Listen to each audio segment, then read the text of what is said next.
Governor of the State of Connecticut, do hereby officially proclaim honor and recognition upon the Henry C. Lee Institute of Forensic Science. Dr. Lee?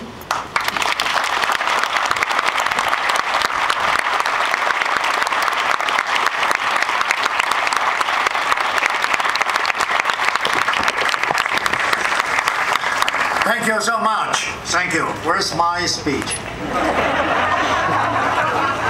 It's in Chinese. Wow. What a great day. You know, Institute come from a long way. In 1975, I joined university. We only had few students. One of these students is Ken Biermarker. Say hello to everybody, Ken. Get up, say hello.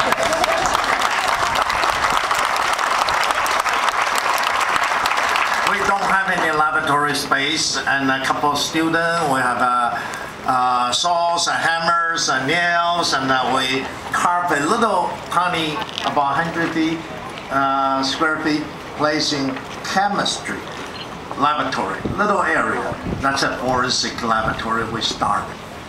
And we plant a little seed. And this seed, after 35 years, become a big tree.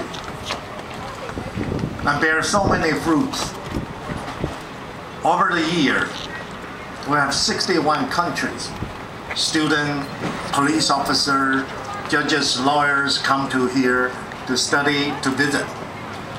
Thousands of people around the world come to Connecticut, West Haven, University of New Haven.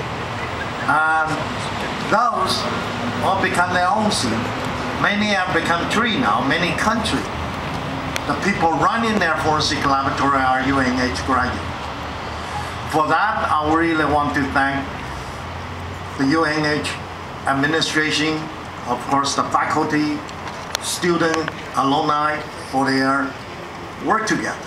We got a couple of grants, we start working, and of course in 1979 we have this idea to have an institute to do the training, because that time just happened after one after another Superior Court decision severely limit police use interrogation technique, and physical evidence become important. Quickly, we got the support of the law enforcement community. I want to thank many of you, especially those white-haired people. And when we get together and develop that idea, many of you don't have any hair left, and then also sit in the audience. Without you guys' support, we will never reach the goal. Of course, by 1998, and this former establishment of the Institute, and today we're going to break the ground. This Institute is not, say, Henry Lee Institute. It's not. It's everybody's. Especially the faculty in criminal justice forensic science, and all the staff and faculty member at University of New Haven. Without you guys, we don't have this institute. Most importantly, of course, is all the legislator and Governor Rob and congressional members, state rep, and of course my sister Betty sitting there. Betty, say hello to everybody. And of course with their help, and of course all the commissioner, we have so many commissioner, current commissioner down there, say hello to everybody. Of course Leonard, my first boss, I work in the laboratory, state police commissioner. We have a commissioner correction, Murphy here. We have so many commissioners, so many chiefs. And without you guys' support, we don't have that. And most importantly, all the friends, your donation, your encouragement. And of course, I have to thank my wife, Margaret. Without her support, I can't be here.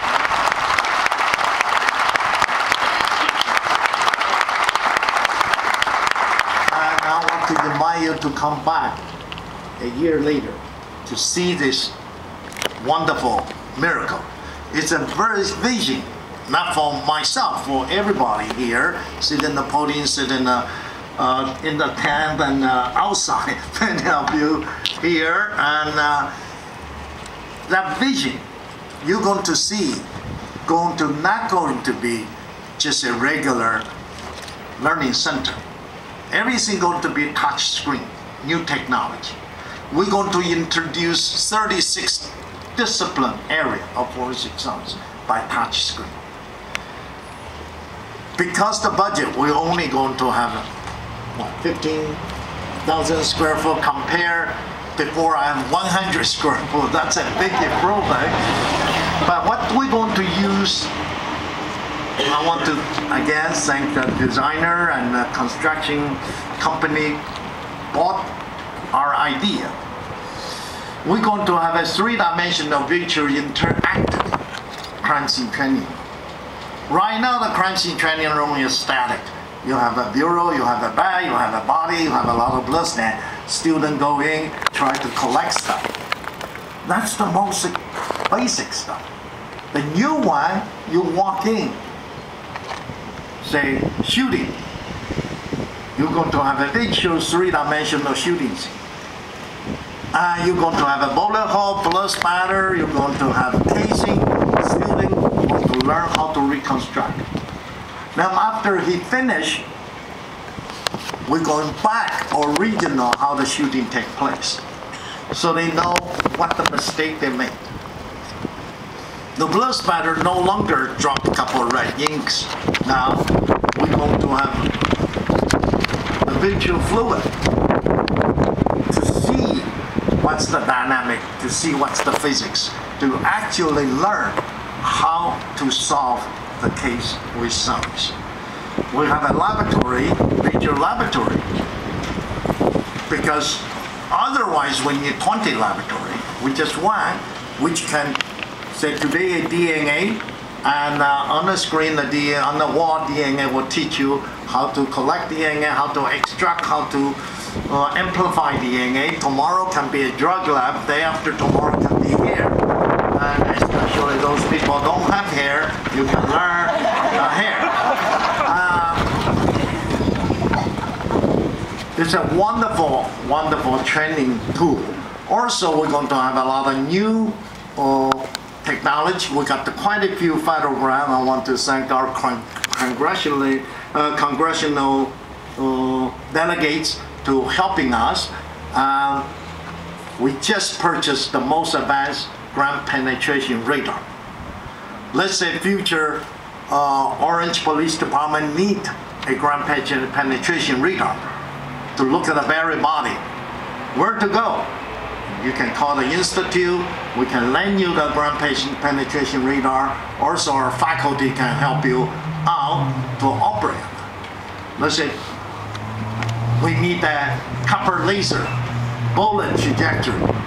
You go, if every department try to buy those equipment, costs a lot of impossible money, because you may be using it once in the blue moon.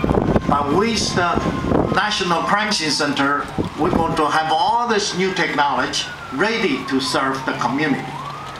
We're going to have an emergency management center. Let's say have a forensic emergency. That's going to turn to be a management center. You guys can use that. Meanwhile, our student can learn. It's a mutual benefit program. We have so many new features. We have a cold case center, just solving those unsolvable cases. And last couple of years, we're pretty lucky helping the law enforcement around the country and now around the world. Last year in the country, we solved 17 cold cases. Right now, we're working a couple more. As a matter of fact, tomorrow, I'm going to go to Istanbul and Brunei, try to help them with some other cold cases. I know everybody is hungry, so we have lunch. But before we have lunch, we have to dig. And also, we have a gift for you. That's a coffee mug. Okay? My first version coffee mug recently on eBay is $190. Mary, is how much? $195. Somebody stupid enough bought it. I I don't know who's smart enough to put on the eBay.